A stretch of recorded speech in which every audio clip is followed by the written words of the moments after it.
fortes?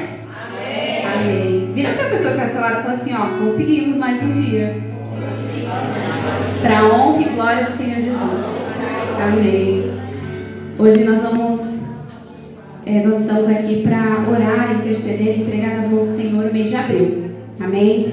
Nós aprendemos um pouquinho sobre janeiro, fevereiro e março, o que o Senhor espera de nós como igreja, como corpo de Cristo e como membros também, do que Ele quer fazer nesse ano. E hoje nós vamos falar sobre o que é ganhar almas. Amém? Amém. Glória a Deus. Eu vou pedir para você abrir a sua Bíblia em Mateus capítulo 4. Nós vamos ler do 18 ao 22. Amém. Eu já vou adiantar aqui, para a gente ganhar tempo. Jesus estava andando pela beira do lago da Galileia, quando viu dois irmãos que eram pescadores. Simão, também chamado de Pedro, e André. Eles estavam no lago pescando com redes. Jesus lhes disse: venham comigo, que eu ensinarei vocês a pescar gente. Então eles largaram logo as redes e foram com Jesus. Um pouco mais adiante, Jesus viu outros dois irmãos, Tiago e João, filhos de Zebedeu. Eles estavam no barco junto com o pai, consertando as redes. Jesus chamou os dois e no mesmo instante eles deixaram o pai e o barco e foram com ele. Amém? Logo nesse texto, uma das coisas que me chama a atenção é a forma como Jesus falou com cada um deles. É interessante porque, trazendo para a nossa linguagem, é muito comum nós, como corpo de Cristo, como igreja, vivemos numa comunidade e a gente acaba desenvolvendo nosso próprio linguajar, né? Ou nosso crentez, cristianês, evangeliquez. Mas quando a gente fala de ganhar almas para o Senhor, a gente tem que deixar um pouquinho de lado essa cultura que a gente já carrega em nós. Não é que nós não vamos mais usar, não é isso. Mas quando a gente vai falar de Jesus para alguém que não conhece, é uma carga muito pesada você carregar e levar para a pessoa e falar assim, ó, vamos rodar no manto? Vamos falar em línguas? A pessoa nem sabe do que você está falando. Mas é interessante porque Jesus, quando ele vai falar com cada um dessas pessoas, desses discípulos, ele usa uma linguagem própria que a pessoa entendesse, não é verdade? E algo que, conforme eu estava lendo e meditando na palavra do Senhor, o Senhor trouxe ao meu coração, é como se a gente pensasse assim, eu vou ensinar uma criança. Quando uma criança está aprendendo e você quer ensinar para ela sobre Jesus, sobre Deus, normalmente você usa algo do seu dia a dia, né? Do dia a dia dela, para ela entender a mensagem. Então, quando você quer falar para a criança o que é agradar a Deus, você fala para ela assim, ó, se você obedecer o seu pai e a sua mãe, você está agradando ao Senhor. Não é assim que a gente faz com a criança? E se você virar para a criança e falar assim, ó, se você não obedecer o seu pai e a sua mãe, você não está agradando ao Senhor. Da mesma forma, é quando a gente vai conversar com alguém que não conhece a Cristo. Normalmente a gente precisa estar atento às situações do dia a dia dessa pessoa, ao que a pessoa tem enfrentado, ao que a pessoa tem passado. E nós vamos usar daquela, muitas das vezes, dificuldade que a pessoa tem, um problema que ela está enfrentando, para apresentar Jesus. Porque esse é o intuito. O intuito não é nós focarmos no problema, é levarmos a solução para essa pessoa. E a boa notícia é a solução, de que existe uma solução para ela, existe a salvação para ela. Mas aqui, no esboço que foi me entregue, eu achei muito cômico, inclusive engraçado, que logo no começo ele fala assim, ó, a gente vai aprender sobre o que não é ganhar almas. E logo de cara no texto que foi me passado, ele já fala assim, ó, roubar membros de outra igreja não é ganhar almas. Ou seja, você se torna ladrão de ovelha. Misericórdia, fala misericórdia. Esse não é o nosso objetivo, gente. A gente não pode ir lá no aquário do outro e pegar os peixinhos. A gente não pode ir lá na outra igreja e pegar os outros membros. Isso não é levar a mensagem do Senhor. Muito pelo contrário. Se existe alguém que está aí pensando em ficar pulando de galho em galho, essa pessoa precisa ser discipulada. Essa pessoa precisa ser ensinada. O nosso foco, o nosso objetivo é alcançar aqueles que não conhecem a Jesus. O nosso objetivo é levar para as pessoas que não sabem que existe uma cura, que existe uma libertação, que existe salvação para ela. Pessoas que nesse momento, enquanto nós estamos aqui, entregando o nosso ano de 2025 ao Senhor, consagrando todos os meses, existem pessoas lá fora que não sabem nem o que fazer amanhã. Que não sabem o que fazer daqui uma hora. Que nesse momento está num quarto trancado, em depressão, com ansiedade, ou um pai de família que não sabe como sustentar a sua família. Essas são as pessoas que precisam ser alcançadas. E tudo bem, no decorrer da nossa caminhada é comum desenvolvermos amizades, desenvolvermos comunhão com outros irmãos de outras congregações. Mas se existe algum problema entre ela e a sua congregação, o que a gente faz é orar para que eles se resolvam lá. Nós apenas intercedemos, amém? E outro ponto, que não é ganhar almas. Inscrever apressadamente mais nomes no cadastro da igreja. Normalmente isso acontece, é muito comum acontecer em igrejas que visam lucrar em cima de seus membros. Pasmem, existe, infelizmente. O Evangelho do Senhor ele foi banalizado de uma tal forma que hoje existem igrejas que o interesse deles é lucrar em cima de seus membros, através de dízimos e ofertas. Pode falar, pastor. Foi a lojinha. Eu trouxe assim, eu falei para vocês que nós temos uma cultura, uma comunidade, né? E eu trouxe para cá a mania de falar outra lojinha, né? Mas é isso, gente. Existe, infelizmente, como eu falei, o reino dos céus, a palavra do Senhor foi banalizada de tal forma que existem igrejas que visam lucrar em cima de seus membros. Então, qual que é a ideia dessas igrejas, dessas comunidades? Quanto mais pessoas estiverem cadastradas ali, inscritas ali, o que eles pensam? É mais dízimos, é mais ofertas. E esse não é o nosso foco, esse não é o nosso objetivo. Amém? Até porque nós somos seres relacionais. Nós somos seres humanos que gostamos de nos relacionar com as pessoas. E quando nós somos intencionalmente forçando pessoas a estarem aqui dentro sem entender o propósito, forçando pessoas a aceitar a Jesus, obrigando pessoas ou manipulando pessoas a se batizarem, em algum momento da caminhada dessa pessoa, ela não vai aguentar o fardo, ela não vai aguentar o peso, porque ela não entendeu o propósito. Então, nossa missão não é isso, não tem nada a ver com isso, a gente vai aprender um pouquinho mais daqui a pouquinho.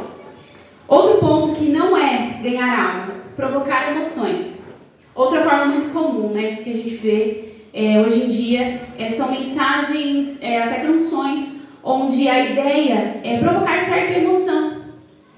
Mas emoções não traz transformação. Eu posso me arrepiar, eu posso chorar, e é muito comum. Eu sou uma pessoa que quando eu começo a falar com o Senhor, eu vou chorar mesmo, eu quero chorar todas as minhas pitangas. Mas a forma que eu sei que o Senhor está tratando no meu coração não é necessariamente isso. Isso não é uma evidência de transformação, isso não é um fato de uma transformação. É apenas a pessoa se quebrantando, talvez, ali, começando a obra do Senhor no seu coração. E o nosso intuito não é que as nossas mensagens, a mensagem do Senhor seja algo para provocar isso nas pessoas. Mensagens apelativas, mensagens onde você foca no ego da pessoa ou no seu próprio ego. Não, nós estamos aqui para apontar ao Senhor. Nós estamos aqui para levar a mensagem do Senhor. E se a mensagem for confrontar, que confronte, mas que seja em amor. Amém? Outra coisa, ser magnetizada. Enquanto existem algumas mensagens nas quais pastores, líderes, enfim, evangelistas, isso quando eu falo evangelistas, a gente já aprendeu, eu espero que realmente seja cravado no seu coração. Todos nós somos evangelistas. Todos nós somos aqueles responsáveis por levar a mensagem do Senhor. E ser uma mensagem magnetizante é aquela mensagem que você segura a pessoa pela sua técnica, pela sua habilidade. Nada disso funciona. Sabe por quê? Não somos nós que fazemos nada. É o Espírito Santo que convence. E se o Espírito Santo habita em mim, habita em você, é natural que através das nossas vidas o Senhor flua através de nós e consiga alcançar outras pessoas. Mas não se resume às nossas próprias habilidades. Eu falo bem, eu leio bem, às vezes até brinco com a minha irmã, falando assim, eu leio muito bem, eu podia estar ali ganhando dinheiro com a minha leitura. Mas isso é um trabalho, mas o reino de Deus é muito mais sério do que isso. O reino de Deus não se resume às minhas habilidades. O Senhor nos dá dons e talentos. Alguns cantam, outros pregam bem, eu tenho certeza. Eu creio que tem pessoas muito... Também outros batem palma muito bem, outros não, os governados. Mas tem pessoas que pregam muito melhor que eu, muito melhor que nosso pastor, enfim. Mas não se apegue a isso. Quando você for levar a mensagem do Senhor, não se apegue àquilo que você acha que você sabe ou àquilo que você acha que você não sabe. Desde que nós estejamos alinhados com o propósito do Senhor, desde que nós estejamos ligados e conectados com o Espírito Santo, de novo, é natural que flua a presença do Espírito Santo através de uma conversa, através de uma atitude. Amém? Mas aí, Afinal de contas, o que é ganhar almas? Ganhar almas é ter a paciência de pescar. Lembra que a gente viu no texto? O Senhor ele falou com aqueles homens através de algo que eles tinham entendimento e propriedade. Eu nunca pesquei. Quero muito. Quem sabe ele me leve. Mas eu escuto muito falar sobre algumas coisas que são feitas ali para que você tenha uma boa pesca. E quando a gente fala de pescar almas, de pescar pessoas, é muito relativo também. Você tem que ter a paciência. Porque, gente, pescar pessoas não é só você convencer a pessoa a vir ao culto. Vai muito além disso. Algo que o Senhor estava ministrando muito no meu coração enquanto eu preparava a mensagem é que algo precisa estar enraizado no nosso coração antes de tomarmos a decisão de evangelizar alguém. Que Ele coloque amor em nosso coração pelas almas. Porque se não tiver amor, não faz sentido você ir. Não faz sentido você abrir a boca e falar. Se você não estiver apaixonado pela obra, se você não estiver apaixonado pela salvação, pelas almas que estão lá fora, você vai se frustrar. Você vai se perder, você vai se confundir. Então, que o Senhor, nessa noite, Ele possa colocar em nosso coração, se existe ainda algo em nosso coração que precisa ser moldado em relação a isso, que o amor dEle possa estar em nosso coração por cada alma. E eu só lembrava daquele valor. Irmão, você sabe o valor que tem uma alma? Porque é uma canção que reflete exatamente o que nós precisamos ter. Cada alma tem o seu valor. Nenhuma, irmãos, é menos ou melhor. Muito pelo contrário, todas elas têm um preço, todas elas têm um valor. Jesus, Ele pagou o preço por cada um de nós. E glória a Deus que nós estamos aqui. Mas existem ainda muitas pessoas que precisam ser alcançadas. Existem muitas almas que precisam ser amadas. Se nós olharmos lá para fora, a gente vai ver que o que mais acontece com as pessoas é a carência. Você já reparou quantas pessoas estão carentes? Gente, eu trabalho no escritório e o que eu mais vejo são mulheres, muito mais velhas que eu, de 45, 50 anos ali, tem muita dificuldade em lidar com a carência. Algumas são casadas, outras não, e acaba gerando alguns conflitos ali, porque acaba chocando as idades, né? Eu sou mais nova, aí tem outras pessoas mais novas, juventude, né? E eu percebo muito que essas pessoas mais velhas têm dificuldade em lidar com a gente mais nova, porque a gente é muito desapegado, a gente é bola pra frente, né? É mais como eu vou explicar? A gente é mais acelerado, né? E essas pessoas são muito carentes, e eu vejo gerando esse atrito, esse choque, e muita frustração. E aí daqui a pouco gera confusão no meio ali do ambiente de trabalho, e tudo por causa de uma carência. Tudo porque as pessoas estão tão sedentas de um preenchimento que só o Senhor pode colocar em seu coração, que elas se pegam a pessoas, que elas se pegam a situações, que elas se pegam a problemas que acontecem. Mas que o Senhor Ele possa nos dar a estratégia para que nós possamos levar Ele para essas pessoas que estão nesse momento carentes, desesperadas, frustradas emocionalmente, amém? E ganhar almas, assim como na pesca, é ter a sensibilidade do Espírito para saber qual é a melhor isca para cada tipo de pessoa. Não existe uma fórmula pronta. Amém? Amém. Eu vou repetir. Não existe uma fórmula pronta. Amém? Amém. Então, tenho certeza que a forma como a minha mãe foi alcançada, por exemplo, não foi a mesma forma que a irmã Cida foi alcançada. Não foi. Porque para cada pessoa existe um trabalhar, existe um processo, ele requer uma paciência específica. E se nós não estamos dispostos a pagar o preço, se nós não estamos dispostos a orar e jejuar incessantemente, sem parar, por essas almas, é como eu falei, isso vai gerar frustração em nosso coração. Ganhar almas também é discipular. Eu achei interessante que eu não tinha visto as mensagens do pastor Edmilson até então, aí eu escrevi o resumo do que eu ia falar hoje, e eu fui ver a mensagem que ele pregou ontem. E ele falava justamente sobre isso, sobre o discipular. Ganhar almas é discipular. E discipular requer tempo. Requer tempo, é vida com vida. E ele falou exatamente o que eu penso também. Não se resume a 1 hora apenas de uma leitura da Bíblia. Não vai muito além disso. É vida com vida. Nós aprendemos aqui que o testemunho que nós damos é um discipulado. São as pessoas que vão olhar para nós e vão ver a Cristo e vão falar, é assim que eu quero. Então eu vou me apegar, eu vou me achegar a essa pessoa. E então ganhar almas é isso. É você discipular alguém. Primeiro, você faz com que... Você não, né? Você ora para que o Senhor, através da sua vida, alcance alguém e traga para o culto. Para por aí? Não. E olha que interessante. A gente, às vezes, se resume a isso. Eu consegui trazer alguém para o culto. Pronto, agora a pessoa pode se virar sozinha. Agora a responsabilidade do pastor pregar uma boa mensagem que vai alcançar a vida da pessoa e que agora ela vai se tornar crente. É isso? Não é. Isso é só um pontapé inicial. Depois que eu trago essa pessoa, eu preciso aprender, como eu falei, a pagar o preço por ela. A orar por ela, pela sua casa, pela sua família, pelos seus sonhos. É basicamente você, de fato, sonhar os sonhos dessa pessoa e sonhar com a vida dessa pessoa. Então você vai realmente pagar o preço por ela. E a oração, ela não se baseia apenas por essa pessoa, mas pela sua vida, para que você não venha desistir do caminho. Porque nós daremos conta de cada uma das almas que o Senhor colocou nas nossas mãos. Amém? Depois que eu trago a pessoa para o culto, beleza, a pessoa se converteu, aceitou Jesus e se batizou. Eba, acabou aí? Não, né? Tem mais. O discipulado continua. E nessa etapa, a gente tem outro problema. A gente fala assim, beleza, a pessoa se batizou, aceitou Jesus, se batizou. Imagina uma piscina da vida nova dessa pessoa. A gente fala assim, vai, nada, pode mandar agora. Só que a pessoa está se afundando. Aí daqui a pouco você está assim, ué, a pessoa não era cristã, se batizou e tal, está passando por isso? Nada. Por que você não nada?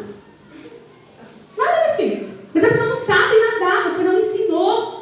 Você não discipulou a pessoa, você não ensinou para ela os princípios da palavra, você não ensinou para ela disciplinas espirituais, você quer que a pessoa nade, a pessoa está se afundando. E essa palavra veio ao meu coração tão forte que eu falei, Senhor, tem muita coisa errada ainda que precisa ser consertada nesse processo. Nós precisamos ensinar as pessoas a nadar. Porque vai ter uma hora, irmãos, que a pessoa ela vai aprender. E ela vai mergulhar tão fundo quanto a gente já foi. E aí daqui a pouco ela vai aprender a ter uma certa maturidade onde ela mesma vai desenvolver outras pessoas. Mas enquanto isso não acontece, e ouço dizer, até quando chega o ponto ideal da maturidade para que ela possa assumir uma nova responsabilidade, nós ainda pagamos o preço. Porque nós somos corpo. Então, enquanto essa pessoa já está amadurecendo, eu continuo orando e intercedendo e vice-versa.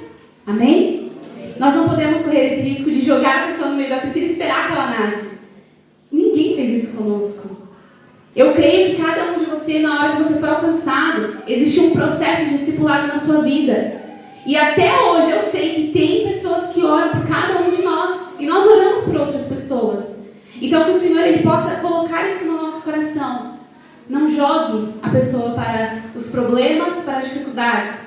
Mas que você continue sendo alguém que vai estar ali dando sustância para ela, né? Dando força e ajudando ela, segurando na mão. Porque pode ser que no meio desse processo, a pessoa ainda não chegou no ponto da maturidade e ela queira voltar. Eu tenho certeza que no meio de algum problema, cada um de nós aqui já pensou em voltar atrás. Se a gente parar para pensar nisso, a gente não olha mais para a pessoa com olhar de julgamento. A gente passa a lembrar todo o nosso processo.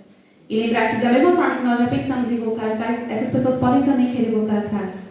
E o nosso trabalho é não permitir. Amém? E ainda seguindo, não se assuste. Porque no meio do processo, pode ser que você acabe encontrando uma cópia de você, uma versão de você sem Jesus.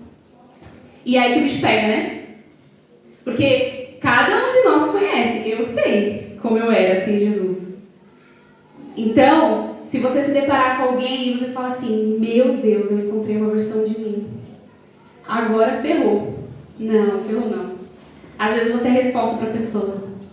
A sua vida vai se tornar um exemplo de que realmente Deus pode fazer. Deus pode transformar. Sabe? É difícil lidar com pessoas que têm o mesmo temperamento que nós. As mesmas dificuldades que nós. Mas se nós já passamos pelo processo da transformação, estamos maduros em Cristo, nós continuamos buscando para que essa pessoa também alcance o ponto da maturidade. E a gente não desiste. E é uma persistência constante. Porque aí você vai olhar vou dar um exemplo, vou olhar para minha irmã, digamos que ela não fosse a minha irmã, e estivesse sobre minha responsabilidade de discipular. E ela tem o mesmo temperamento que eu, as mesmas dificuldades que eu. Gente, você surta. Você fala assim, não é possível que eu era assim, não era assim, não. Era, talvez era pior, terrível. Mas Deus transformou, então Deus pode transformar a vida da Ediane e Renata. Amém? E na maioria das vezes, irmãos, um vai preparar a terra, o outro vai plantar, o outro vai regar e o outro vai vir colher ou ceifar. Então também não se assuste se em algum momento você investiu o seu tempo, você ali se desgastou na presença do Senhor por alguém, mas os seus caminhos não trilharam mais ali juntos, mas você viu a pessoa alcançar. Outra pessoa veio e colheu, mas não significa que nenhum dos trabalhos fossem importantes, muito pelo contrário. Todo trabalho é útil para a obra do Senhor. Amém? Então, pode ser que isso aconteça com você. E, gente, cada pessoa tem um tempo. Cada pessoa tem uma fase, tem uma estação da sua vida. Então, que nós possamos ter o espírito de alegria quando vermos alguém alcançar a salvação. E não o espírito de competição. Ninguém é melhor que ninguém, ninguém faz um trabalho melhor que ninguém. A obra é do Senhor. Amém. Glória a Deus. E ganhar almas, ela tem que ser algo no nosso coração como um privilégio do reino. Nós precisamos nos alegrar e ansiar por isso. Nós aprendemos aqui ontem que a obra ela não é egoísta. Não é porque eu estou no caminho do Senhor, eu estou correndo para garantir a minha salvação, que eu não vou pensar no próximo. Isso tem que ser gerado no nosso coração todos os dias. O anseio, o desejo de ganhar mais e mais almas para o Senhor. Porque se essa boa mensagem chegou até nós e nos trouxe transformação, muitas outras pessoas também podem ser alcançadas por isso. Amém? E aqui eu deixo a palavra que o Senhor colocou.